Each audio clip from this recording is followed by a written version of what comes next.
Queridos irmãos, também quero deixar registrada a palavra de gratidão, Reverendo Gustavo, pelo honroso convite a nós, tanto a mim quanto ao coral da igreja, e pela calorosa receptividade que tivemos aqui desde o dia de ontem, quando chegamos, irmãos cuidando de nós, nos mínimos detalhes, desde a alimentação até os cuidados da proteção de uma chuva, e nós louvamos a Deus por isso. Receba também a nossa gratidão pela calorosa receptividade. Certamente voltaremos, Reverendo Gustavo, com uns quilos a mais para Belo Horizonte. Isso prova do cuidado amoroso dos irmãos também na alimentação de todos nós. E o alimento espiritual é aquele que nos faz viver. Convido você a abrir a palavra na carta de Paulo aos Colossenses, no capítulo 3, para a continuidade de nossas mensagens, agora no capítulo 3. Colossenses 3, nós vamos ler do verso 1 ao verso de número 11. Se você puder, fique de pé para a leitura da palavra.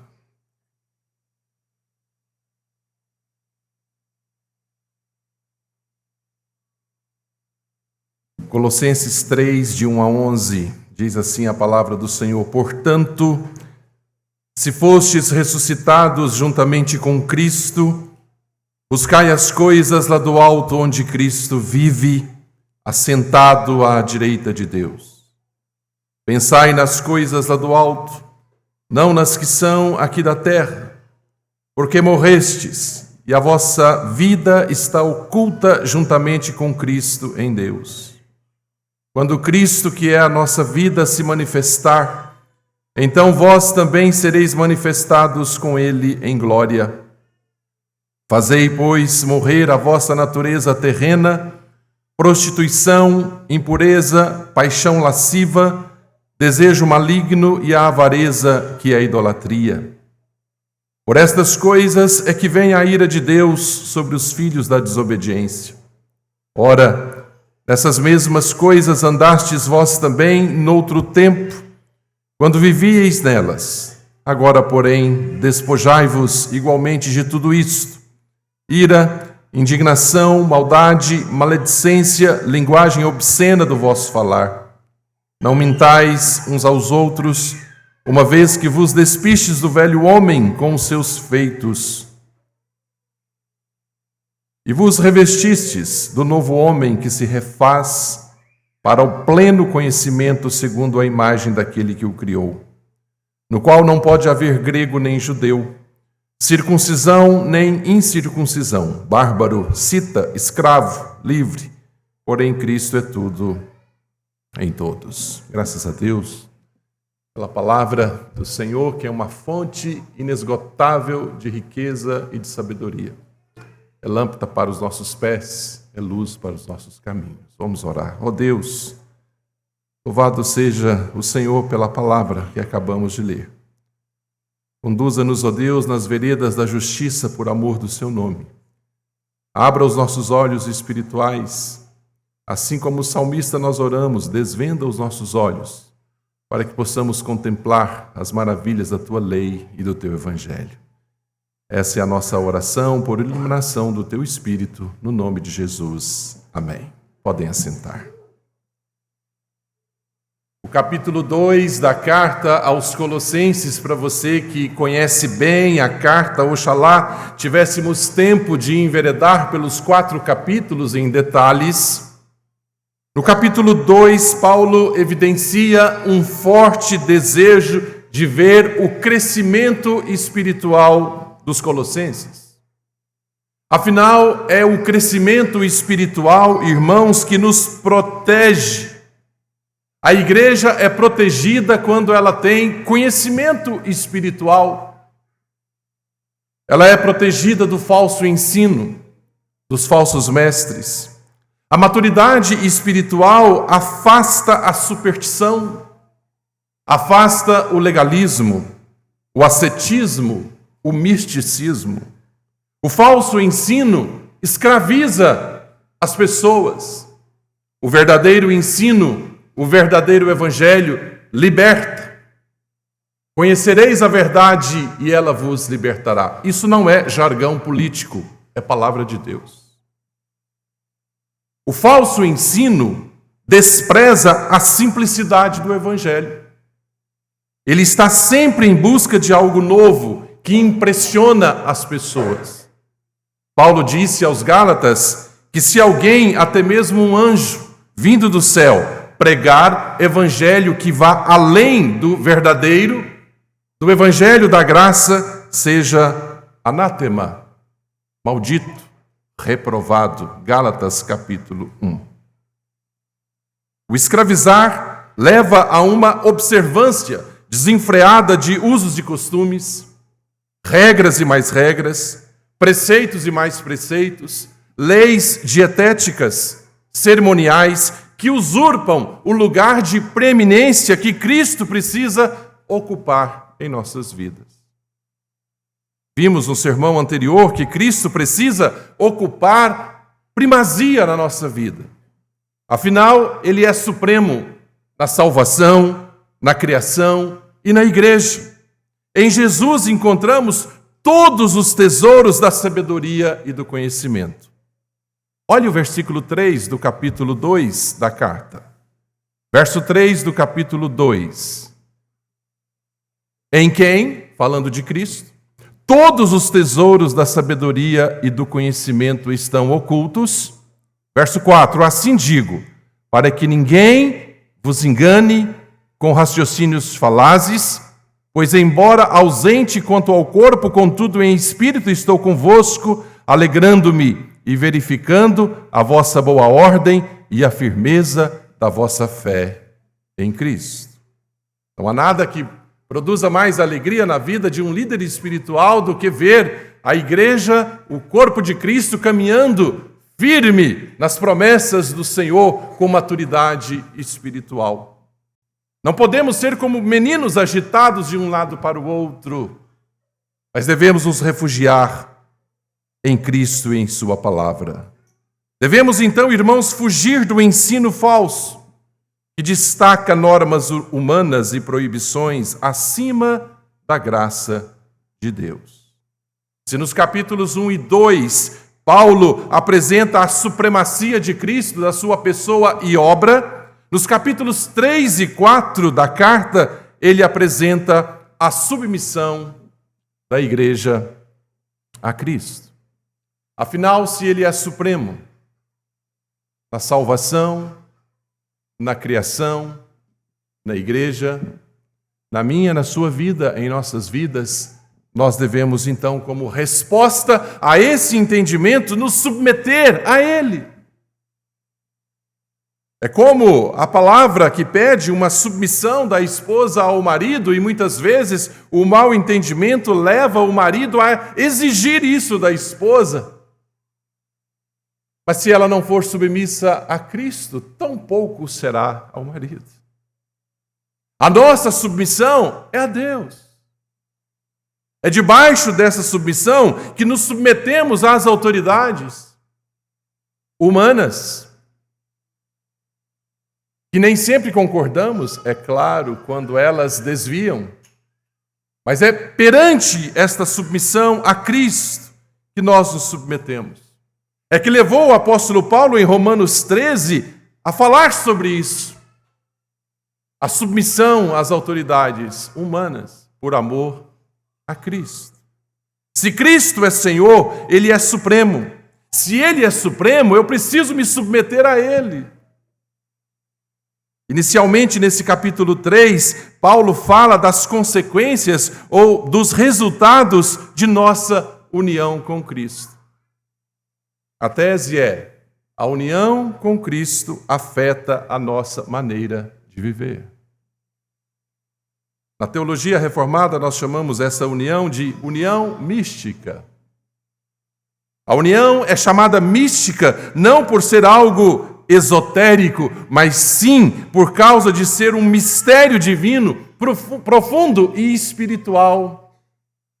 Essa união é vital, é íntima, é espiritual, operada pelo Espírito Santo, onde Cristo se torna a fonte de vida e salvação para o crente. Nos unindo pessoalmente a Ele e assim à Trindade, tornamo-nos participantes de sua vida, morte, ressurreição, resultando em transformação e santificação, sem a qual ninguém verá o Senhor. Sua vida reflete a união com Cristo? Obviamente, quando eu endereço a pergunta a você, eu estou também incluso, mas a pergunta pessoal, ela nos impacta mais. Sua vida reflete a união com Cristo?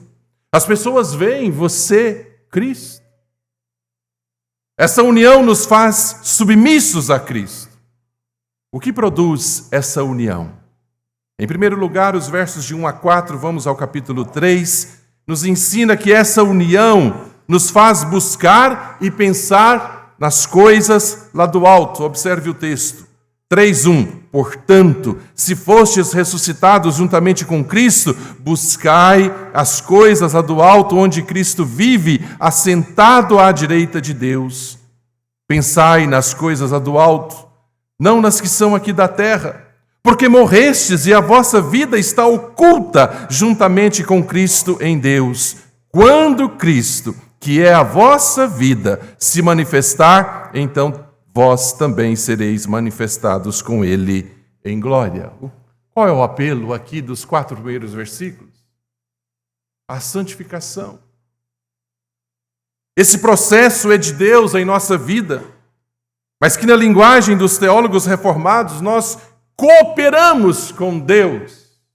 Nós colaboramos com Deus ao fazermos uso dos meios de graça disponíveis por Deus para a nossa santificação.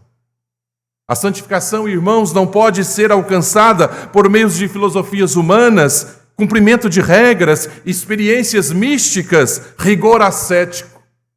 Não, mas sim por uma vida que busca as coisas lá do alto. Ou seja, por uma vida não arraigada no materialismo terreno. Observe 2 palavras importantes aqui.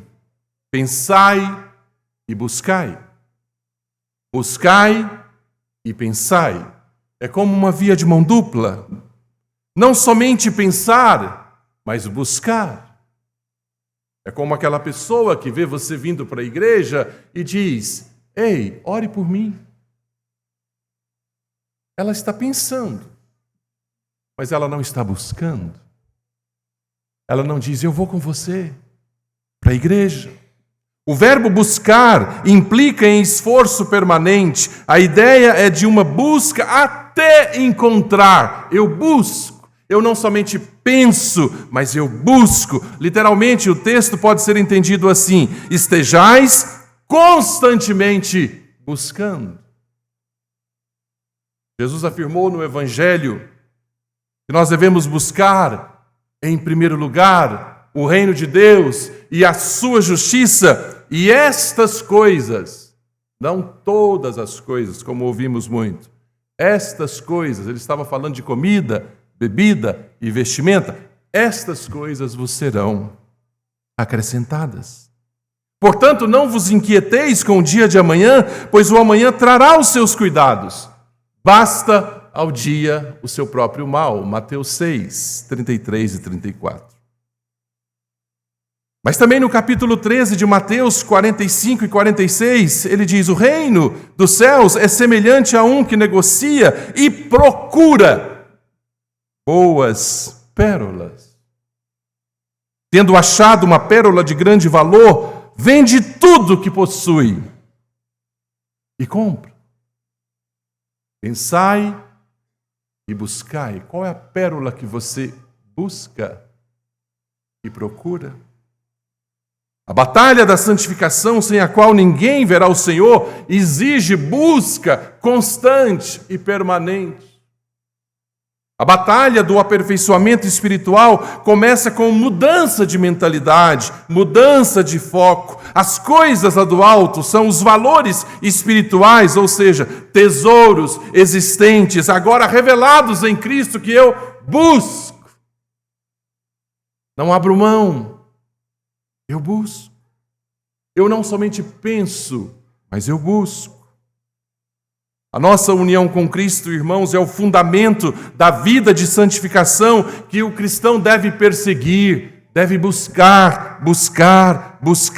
A busca de hoje já não servirá para amanhã, amanhã eu preciso buscar novamente. O materialismo nos leva à distorção de foco, nos leva à ansiedade, à visão dúbia, onde perdemos o foco. O cristão verdadeiro é aquele que tem um foco. Busca a santificação. O materialista é aquele que gasta as suas energias com as coisas deste mundo. Ele não busca as coisas eternas, não tem tempo para Deus. Às vezes até pensa, mas não busca. Paulo, em um jogo de palavras aqui, utiliza para mostrar aos colossenses e a nós como palavra viva do Senhor, que se morremos com Cristo, não vivemos para as coisas deste mundo. Paulo é muito didático. A descrição da vida de santificação aparece na carta somente depois dele apresentar a obra suficiente de Cristo, a pessoa de Cristo. Se Ele é Senhor da minha vida, se Ele reina na minha vida, se a obra dEle é toda suficiente para me salvar, então eu busco, eu me entrego a Ele, porque Ele cuida de mim. Devo viver com os pés na terra, mas com a mente no céu. Chamo a sua atenção para o verso 3, acompanhe sua Bíblia. Algo muito interessante nos é dito aqui, porque morrestes, e a vossa vida está oculta juntamente com Cristo em Deus. Cristo não apenas morreu por nós, o que chamamos de substituição, mas nós também morremos com Ele, o que chamamos na teologia de identificação. Cristo não apenas pagou a nossa dívida com sua morte, mas ao ressuscitar, Ele também destruiu o poder do pecado em nossa vida. Pecamos, mas não somos mais escravos do pecado. Pecamos por acidente. Disse Paulo aos Romanos: como viveremos agora no pecado se nós morremos para o pecado? Romanos 6. Diz Paulo: nossa vida está oculta juntamente com Ele. A realidade plena da nossa vida e da nova vida não está ainda inteiramente revelada diante de nossos olhos, diante dos olhos do mundo, está oculta. É por isso que as pessoas que não têm um compromisso com Deus não entendem essa nossa busca. Há pouco, conversando com alguém que veio ao culto pela manhã e quando ela então voltou ao culto da noite, ela me disse que um parente disse: mas por que você vai voltar? Você já foi de manhã? Ou seja, você já bateu o cartão? Precisa voltar à noite? As pessoas não entendem essa busca. Nós vivemos em Cristo, Cristo é a nossa vida, a vida eterna é Cristo, a essência da vida eterna é conhecer a Cristo, por isso eu não desprezo a palavra que é pregada aqui dominicalmente, por servos ordenados que preparam essa palavra como um banquete e traz esse prato para oferecer. Não despreze a palavra. Usufrua da palavra. Nós estamos em Cristo. Nós vivemos em Cristo. Cristo é a nossa vida. A vida eterna é Cristo. A essência da vida eterna é conhecer a Cristo. Assim, orou Jesus na oração sacerdotal de João 17. Nós estamos mortos e vivos ao mesmo tempo. Você consegue entender? Mortos para o pecado, vivos para Cristo.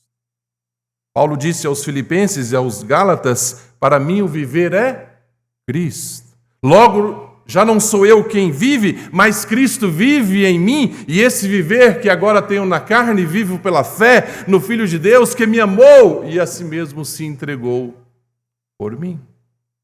Gálatas 2:20.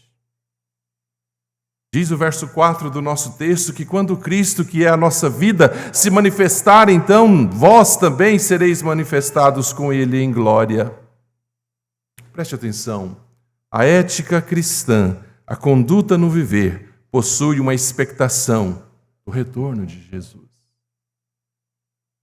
Você anseia? E se Jesus voltasse agora? Não precisaríamos voltar para Belo Horizonte?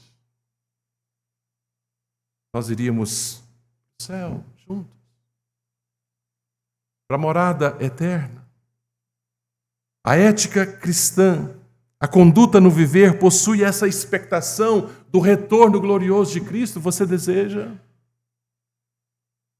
Veja que teologia extraordinária aqui neste verso 4 do nosso texto. O retorno de Cristo será a manifestação de nossa vida. Que glória! A condicional lá do versículo 1, se. Quando Paulo diz, se fostes, não é uma expressão de dúvida. Todos os que receberem a Cristo estão identificados com Ele na sua morte, sepultamento, ressurreição, ascensão. Se fostes não é uma expressão de dúvida, mas sim significa uma vez que, já que vocês foram ressuscitados com Cristo, então busquem as coisas do alto. É incompatível reconhecer Cristo como supremo na salvação, na criação, na igreja e viver uma vida relapsa. Não houve entendimento. Na verdade, Ele não é supremo em minha vida se eu não evidencio essa busca cotidiana. A união com Cristo nos faz pensar e buscar as coisas do alto. A nossa esfera de vida não é mais terrena, nascemos do alto, buscamos as coisas do alto. Não estamos presos a essas coisas deste mundo. Nossa pátria é outra. Somos aqui peregrinos, aspiramos às coisas do céu. Isso não significa irresponsabilidade com as coisas da terra, é claro, mas sim significa que as nossas motivações e a nossa força vêm do céu. Aspiramos pela justiça verdadeira que virá, o que produz em nós a união. Ela produz busca as coisas do alto, não somente pensar, mas buscar. A segunda verdade que eu quero enfatizar, acompanhe em sua Bíblia, a partir do versículo de número 5, o texto diz: fazei, pois, morrer a vossa natureza terrena, prostituição, impureza, paixão lasciva, desejo maligno, a avareza que é a idolatria. Por estas coisas é que vem a ira de Deus sobre os filhos da desobediência. Ora, nessas mesmas coisas andastes vós também no outro tempo, quando vivíeis nelas. Agora, porém, despojai-vos igualmente de tudo isso: ira, indignação, maldade, maledicência, linguagem obscena do vosso falar. Não mentais uns aos outros, uma vez que vos despistes do velho homem com os seus feitos. Que produz a união com Cristo. Em segundo lugar, nos faz deixar, os vícios pecaminosos. Essa união nos faz abandonar os vícios. Observe aí que dos versos 5 a 9, Paulo apresenta o que chamamos na teologia de lado negativo da santificação. Oxalá tivéssemos tempo, a partir do 12, nós vemos aí no texto o lado positivo, mas nós vamos concentrar nesse lado que chamamos de negativo. Observe que Paulo lista uma série de vícios como sendo velhos hábitos, mas que agora não combinam com o crente regenerado. Como resultado de nossa união com Cristo, deixamos esses vícios. Prostituição, isto é, porneia, relações sexuais ilícitas, impureza, isto é, contaminação moral, diz respeito a tudo aquilo que está relacionado à imoralidade. Paixão lasciva, isto é, paixão que leva à perversão sexual. Desejo maligno, isto é, epitemia, envolve todos os maus desejos. Avareza, desejo incontrolável de possuir mais e mais insaciabilidade. A avareza, diz Paulo, é idolatria. O que é idolatria? Aquilo que substitui Deus, usurpa o lugar de Deus. Olha o verso 8. Ira, indignação, isto é, resume as explosões de comportamento que destrói os relacionamentos. Diz respeito àquela pessoa que ninguém consegue ficar perto. Como consequência, ela vai ficando sozinha. Maldade, danos feitos a outrem, usando falsidade, desejo de fazer o mal. Maledicência, difamações, ato de denegrir o próximo. Linguagem obscena do vosso falar, acompanhe o verso 8. Isto é, palavras incompatíveis com o linguajar cristão. Fala grosseira, ofensiva. Vamos para o verso 9. Mentira, estilo de vida estruturado na falsidade. Observe que nesta porção Paulo denomina vários pecados. O seu objetivo é mostrar que esses pecados fazem parte da velha vida, versículo 7. E eles atraem a ira de Deus, versículo 6. Esses pecados não são mais compatíveis com a vida que temos em Cristo. Por quê? Porque Ele é supremo na minha vida, na salvação, na criação, na igreja. Se Ele é supremo, eu me submeto à palavra. Pecados morais, pecados sociais, pecados ligados ao temperamento, ligados à língua. Quando um crente mente, ele está cooperando com o pai da mentira, e nós sabemos quem é. Positivamente falando, o cristão deve ter uma linguagem amável, pura e verdadeira. Escrevendo aos Filipenses, no capítulo 4, versos 8 e 9, Paulo fala daquilo que devemos pensar. Pastor, mas é possível controlar pensamentos? Eu diria a você, é difícil, às vezes vem o pensamento. Mas como disse certo teólogo, eu não posso evitar que um pássaro assente em minha cabeça, mas eu posso evitar que ele faça um ninho. Eu espanto o pássaro.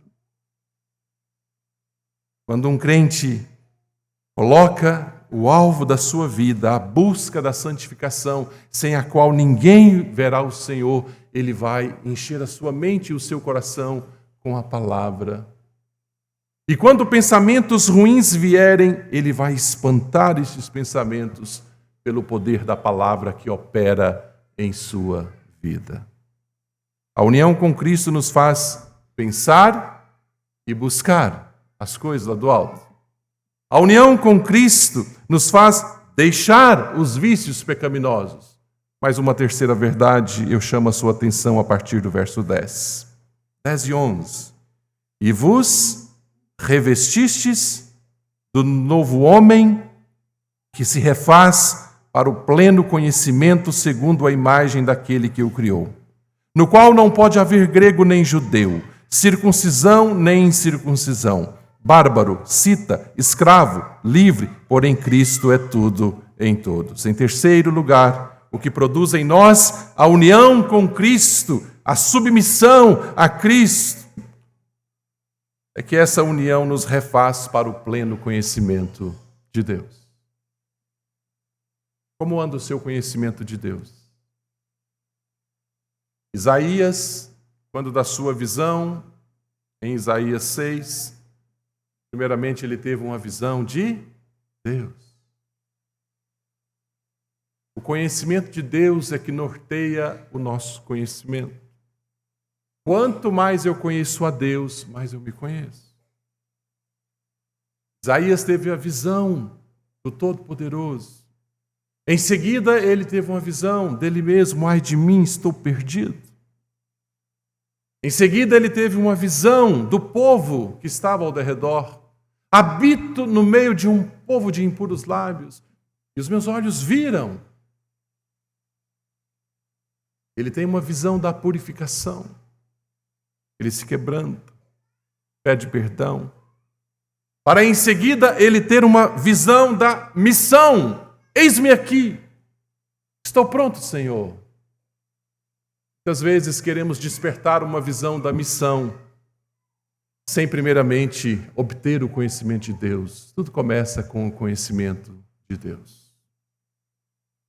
Observe que a sequência do texto mostra o argumento do apóstolo dizendo o seguinte: esse estilo de vida é incompatível com a fé professada. Por quê? Porque o cristão é um novo homem que está sendo refeito por Deus em Cristo, até atingir o alvo de perfeição na glória. O desejo do nosso coração, ao estarmos aqui nesse final de semana, além de compartilhar com os irmãos desta alegria da igreja pelos 81 anos, é contribuir de alguma forma com o desejo de que você conheça mais o Senhor. O verbo revestistes, aqui no verso 10, está no que chamamos de particípio presente, significando que nós somos constantemente renovados. O ato da salvação nos conduz ao processo de santificação, que é um ato contínuo. Hoje, eu busco ser melhor do que fui ontem. Amanhã, busco ser melhor do que hoje. É um ato contínuo. O ato da salvação nos conduz ao processo da santificação. E a salvação é um resgate progressivo. Porque o velho homem morreu, o novo homem é continuamente renovado em Cristo. Como? Observe o verso 10 novamente. E vos revestistes, somos constantemente renovados, guarde isso. Do novo homem que se refaz para o quê? Para o pleno conhecimento, segundo a imagem daquele que o criou. É através do conhecimento que somos libertos. Quanto mais conhecermos a Cristo, mais nos tornaremos semelhantes a Ele. Através da nossa transformação à imagem de Cristo. A ideia aqui é a mesma de Efésios 4:22. Você se lembra o que está em Efésios 4:22? A palavra lá diz assim: no sentido de que, quanto ao trato passado, vos despojeis do velho homem, que se corrompe segundo as concupiscências do engano, e vos renoveis no espírito do vosso entendimento, e vos revistais do novo homem, criado segundo Deus, em justiça e retidão procedentes da verdade. Criado segundo Deus. Não mais amoldados às paixões da carne. Não mais alheios à vida de Deus, mas sendo diariamente transformado por Deus, domesticado pelo Espírito, para nos tornarmos mais parecidos com Jesus. Você é alguém domesticado pelo Espírito? Sabe quando vem aquele pensamento? Olha, eu sou um crente no Senhor Jesus, mas não toque aqui nessa área, porque aí eu vou perder o controle. Quando vier esse tipo de pensamento, dobre o seu joelho e peça: Senhor, que Tu possas me domesticar e amansar segundo a graça que vem de Ti. Criado segundo Deus, criado em justiça e retidão, procedentes da verdade. Esse texto de Efésios é maravilhoso demais. Antes, vivendo na vaidade dos pensamentos, se entregando à dissolução e à impureza, agora sendo revestidos dia a dia pela verdade. Vivendo em justiça, em retidão, não se alimentando de paixões, concupiscências, promiscuidade, lascívia, impureza. E nós bem sabemos que hoje as pessoas podem se alimentar disso com um pequeno aparelho na palma da mão. mas sendo revestido pela obra de Deus no processo de santificação. Paulo finaliza o texto de Colossenses afirmando que essa união com Cristo traz verdadeira unidade. Vamos ao texto, verso 11, no qual não pode haver grego nem judeu, circuncisão nem incircuncisão, bárbaro, cita, escravo, livre, porém Cristo é tudo em todos. No processo de santificação e submissão a Cristo, todos os cristãos são iguais em Cristo. Isso é maravilhoso. A verdadeira unidade da igreja está em Cristo. Você sai de sua cidade, vai morar em um lugar distante, chega ali e encontra irmãos. E tendo este conhecimento de Deus, você se sente em casa. Há pouco conversando com um irmão que foi para a Inglaterra e lá procurou uma igreja. Ele diz: pastor, eu me senti em casa, sem conhecer ninguém. Quando Cristo é tudo em todos, haverá unidade de esforços. Vidas que buscam agradar ao Senhor, e você se identifica facilmente com esse povo, porque você é assim também.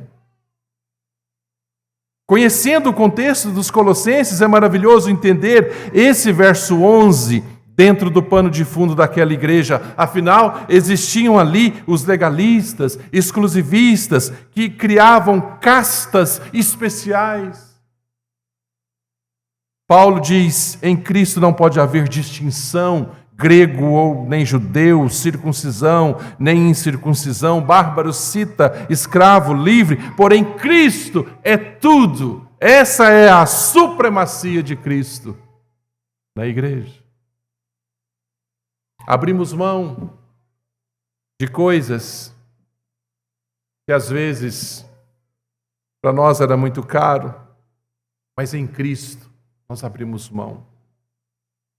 Decidi nada saber senão a Cristo e este crucificado. A unidade intercultural de todos os que estão em Cristo é uma verdade bíblica. Em Cristo, novo Adão, somos então reconstruídos. Em Cristo, o véu de separação foi rasgado de alto a baixo. O muro de separação não existe mais. Não há barreiras de nacionalidade, grego, judeu. Olha o texto. Não há barreiras de ritos religiosos, circuncisão, incircuncisão. Não há barreiras de diferenças culturais, bárbaro, cita. Os gregos consideravam todas as pessoas não gregas como bárbaros, e os citas eram os mais bárbaros, digamos, mais atrasados. Não há barreiras sociais, escravo, livre. Todas as barreiras caem. Somos irmãos. Todos iguais, em Cristo. Calvino, o reformador, apresenta essa doutrina dessa união mística também como estimuladora para a promessa do reino dos céus. Diz ele que aquele que está ligado a Cristo já tem participação das bênçãos celestiais nessa vida presente. Como é maravilhoso encontrar estes irmãos, vocês, este final de semana. Sentimos-nos em casa. Estamos certos de que quando recebermos alguns de vocês lá, nós esperamos que vocês também sintam o mesmo. Somos o povo de Deus, domesticado pelo Espírito. Concluo a mensagem dizendo que a submissão a Cristo revela que estamos unidos a Ele. Isso nos leva a tomarmos atitudes práticas que o texto nos ensinou. Pensar e buscar as coisas do alto. Deixar os vícios pecaminosos. Nos refazer do pleno conhecimento de Deus, que produz unidade verdadeira. Não há unidade sem conhecimento. Haverá apenas um esforço de tolerância. mas o verdadeiro conhecimento produz verdadeira unidade. Como anda a sua vida no que diz respeito a pensar e buscar as coisas do alto? Você tem perdido muito tempo com uma busca desenfreada pelas coisas deste mundo? Ouvi certa vez de uma pessoa: o ser humano passa a vida correndo atrás de dinheiro, perde a saúde, e então passa a buscar saúde perdendo dinheiro. Um desequilíbrio total. Pense e busque as coisas do alto. Priorize o reino de Deus. Você pode dizer: pastor, eu já faço tudo isso, e eu digo amém. Essa é a vantagem do pregador convidado, a gente não conhece, né? Irmãos. Pastor, a minha vida já é estruturada dentro disso. Eu digo amém. Mas quem sabe você está na contramão, tem estado na contramão disso. Quem sabe Cristo não tem sido o supremo em sua vida. A sua busca está desordenada. Como anda a sua vida no que diz respeito a vícios pecaminosos? Existe alguma coisa que ainda prende você? A união com Cristo te liberta. Busque união com Cristo. Como anda a sua vida no que diz respeito à maturidade espiritual? Você é submisso a Cristo? Que em nossas vidas, que em nossas igrejas, seja a primeira de Belo Horizonte, a primeira de Montes Claros, Cristo possa ser supremo. Na salvação, na criação, na igreja. E em resposta, sejamos submissos a Cristo. Amém. Ó Deus bendito, Tua palavra é como uma espada que penetra profundamente em nosso ser. É martelo que esmiuça a penha. Louvado seja o Teu nome por esta igreja local que celebra os seus 81 anos de existência e que tem, ó Deus, crescido em graça e no conhecimento de nosso Senhor Jesus Cristo.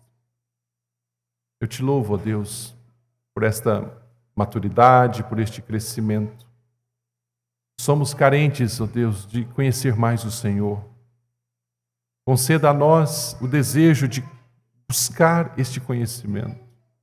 Que liberta, que nos liberta, ó Deus, dos vícios, das coisas que tentam arregimentar a cada um de nós, que nada mais possa brilhar para nós se não for a supremacia de Cristo em nossa vida.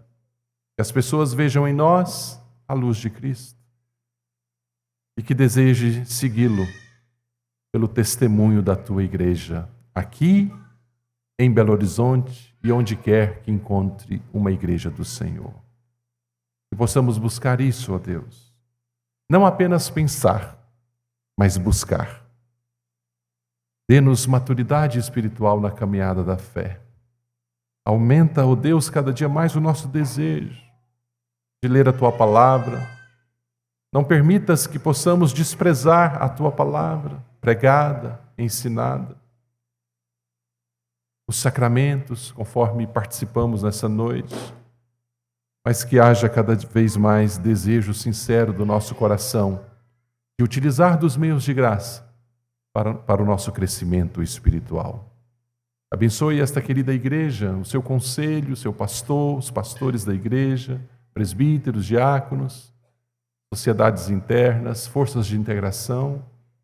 Abençoe cada membro, desde a criança mais tenra ao ancião, que todos sejam revestidos de graça e de pleno conhecimento do Senhor na caminhada da fé. É a nossa oração, agradecidos no nome de Jesus. Amém.